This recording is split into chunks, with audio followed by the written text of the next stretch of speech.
গুরু পূজা করেছিলেন এবং ভগবানের দীক্ষা হয়েছিল। শ্রীকৃষ্ণের দীক্ষা আজকের দিনে কার কাছে? ঋষি সন্দীপনীর কাছে। সন্দীপনী কেমন ছিল, তার জীবন চরিত্র কি? তিনি একটা মধ্যবিত্ত পরিবারে জন্মে, কিন্তু আমরা যাদের আধা পাগল কিংবা বলদ বলি, যে কিছু বোঝে না, এইরকম টাইপের ছিল।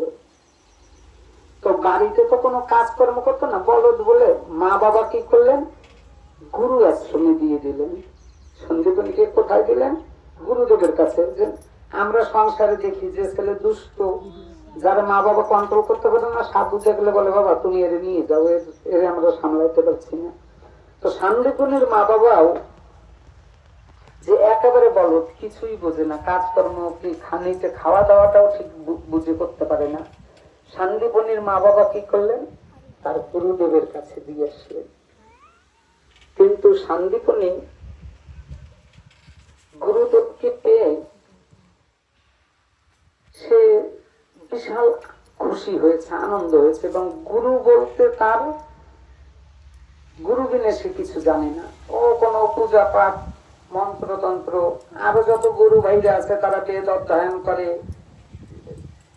যোগ সাধনা ইত্যাদি করে। সন্দীপনী কিছু করে না, সবসময় গুরুদেবের পাশে পাশে।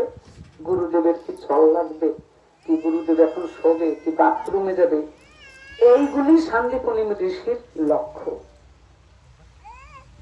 আর গুরু ভাইরা তারে সবসময় ছোট নজরে দেখে। এরকম করতে করতে সন্দীপনীর গুরুদেবের দেহ অচল অবস্থা, ওনার গোবিন্দের সঙ্গে বিলীন হওয়ার সময় এসে গেছে। তখন সমস্ত শিষ্যদের ডেকেছে, বাবা আমি হয়তো অতি শীঘ্রই আমার দেহ পরিত্যাগ করব, তোমাদের যার যা দরকার বলো। এবার সাধুরা যার যেরকম দরকার সবকিছু বলছে। সন্দীপনীতে তো সাদা সিধা মানুষ। এবার গুরুদেব বলছে, গুরুদেব কোথায় যাবে, কতদিনে ফেরবো? ও ভাবতেছে গুরুদেব যখন যাবে আমি তো গুরুদেবের সঙ্গে থাকি, তাহলে আমারও গুরুদেব নিয়ে যাবে। তা বলছে, বাবা আমরা কত দূরে যাব, কতদিন পর ফেরবো? গুরুদেব বলছে, বাবা আমি যেখানে যাব সেখানে গেলে আর ফেরা যায় না, তোমাকে গুরু ভাইদের কাছে থাকতে হবে, তা তুমি কিছু চাও? তা বলছে, বাবা আমি যা চাইবো দেওয়া? তা বলছে, চাও দেখি আমি যদি দিতে পারি। তা বলছে, বাবা আমার এই সংসারের কোন বস্তুর প্রয়োজন নেই, আমি যে কদিন থাকবো তুমি আমার সাথে সাথে থাকবে। শান্তপুরের গুরুদেব চলিয়ে গেল, চোখের জল ছেড়েছে, বাবা তুমি যা চাইলে আমি দিতে পারবো না, তুমি আমার হাতে নাই। মানুষ যখন এই মর্তভূমিতে আসে, যত বড়ই মহাপুরুষ হোক, আর একদিন এই শরীর পরিত্যাগ করতে হয়।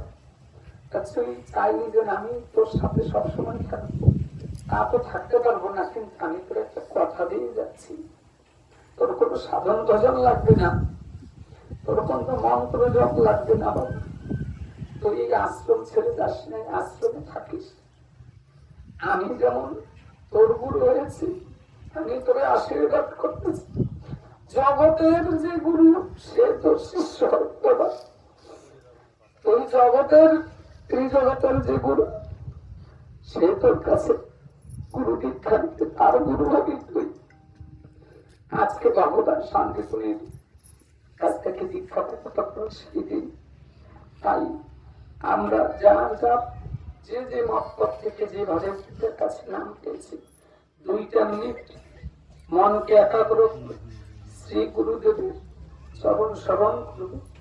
এবং এত সময় আমি পুজো করালাম, এরপরে সবাই এক এক করে আসবে, যার যা শ্রদ্ধা ফুলমালা গুরুদেবকে অর্পণ করার ইচ্ছা সবাই উঠে এসে